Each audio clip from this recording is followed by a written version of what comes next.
Hi and welcome to this special edition of Peak Life. I'm Karen Myers. We're here today at Chesapeake City Park in front of the Gold Star Memorial. Joining me is Jessica Cosmas. Hey, how are you? Historic Services Manager with Parks, Recreation, and Tourism. And Jennifer Knight, who is the Chair of the Historic Preservation Commission. Good morning. And Jennifer Ryder, who is the sister of Gold Star hero Jonathan Killian Dozier. Welcome. So, Jessica, what can you tell us about the monument and how the city got involved in the project? Sure. So the monument is a joint effort between the city and the Woody Williams Foundation, who goes all across the country installing these memorials to honor the families who have made the ultimate sacrifice in service to our country. One of the things that was really great is that the city was able to provide suggestions to customize the piece. So we were able to add a heron and add a map that highlights Chesapeake.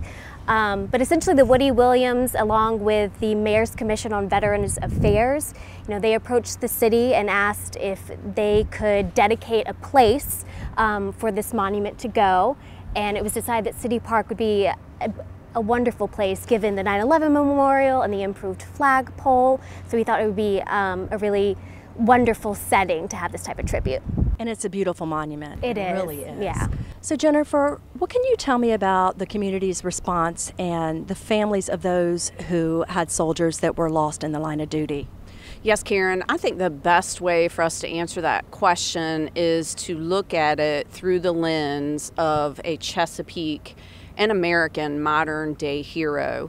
Let's go ahead and we're going to take a look at Cody Childers. Cody was born on March 2nd, 1991 at what was then called Chesapeake General Hospital. He grew up and loved his life in southern Chesapeake, where at an early age he found his love of the outdoors and of fishing and hunting with his father, Randy Childers. He understood the natural world at an early age and realized the principles of conservation. He enjoyed being a true country boy of Chesapeake, driving his beloved red and white pickup truck. Cody attended Hickory and then Grassfield High School, graduating in 2009. He also attended and excelled at brick masonry at the Chesapeake Vocational Center his junior and senior years of school. Prior to entering his senior year at Grassfield High School, he joined the delayed entry program with the Marine Corps, and upon graduation in July of 2009, he left for boot camp at Parris Island Depot.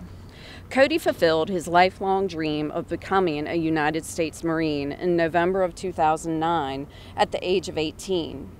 Cody, from a young age, had always felt that he had a strong duty to serve his country and was drawn to the Marine Corps.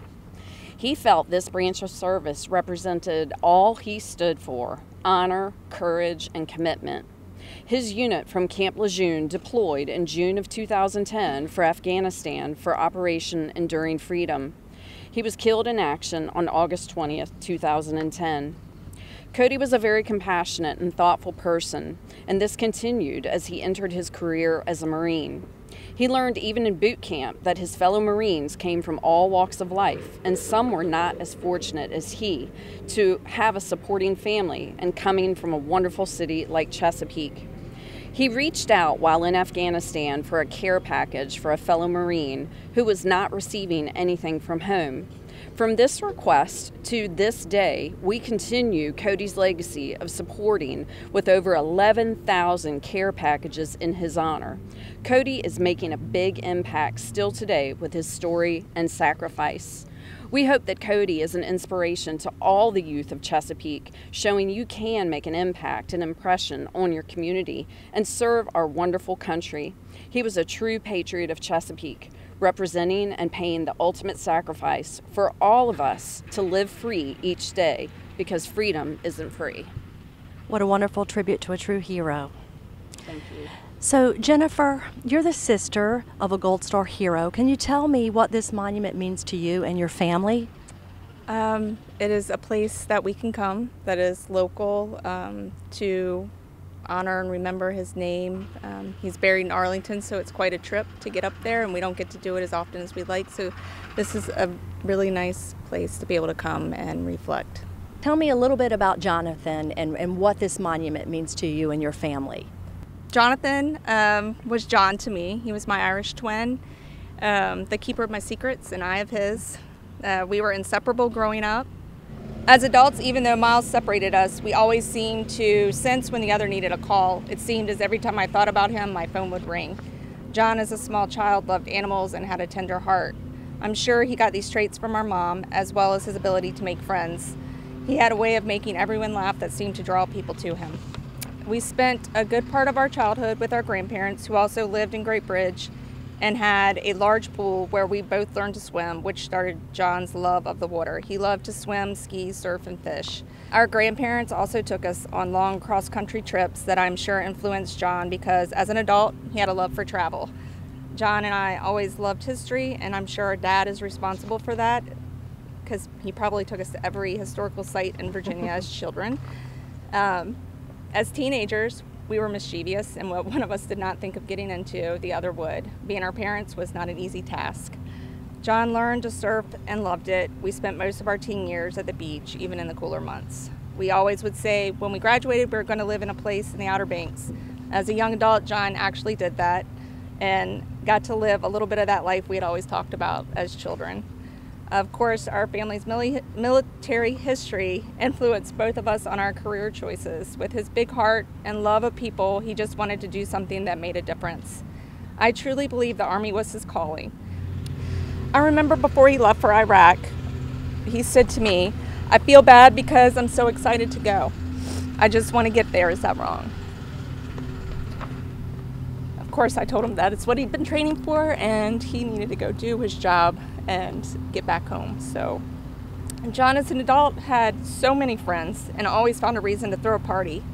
My favorite time of the year was Thanksgiving, Christmas, because I always knew he would be back home. And when he came back, he would reconnect with his nephews who adored him. He always made time for them. John became a father to a beautiful baby girl, Emma, in 2006. He adored her, and it was so special seeing him with her. She had just turned 1 when he was killed. John was so much more than a soldier. He was a son, a brother, and a friend that was fun, loving, a give all of your heart kind of guy that always had your back. He taught me to appreciate each day and to make time for myself and to love unconditionally with all I have. Jennifer, thank you so much for sharing that beautiful story of your brother, and we appreciate him and the ultimate sacrifice that he gave for his country. Thank you. And thank you for joining us on this special episode of Peak Life. And to see and experience the Gold Star Monument for yourself, come out to Chesapeake City Park.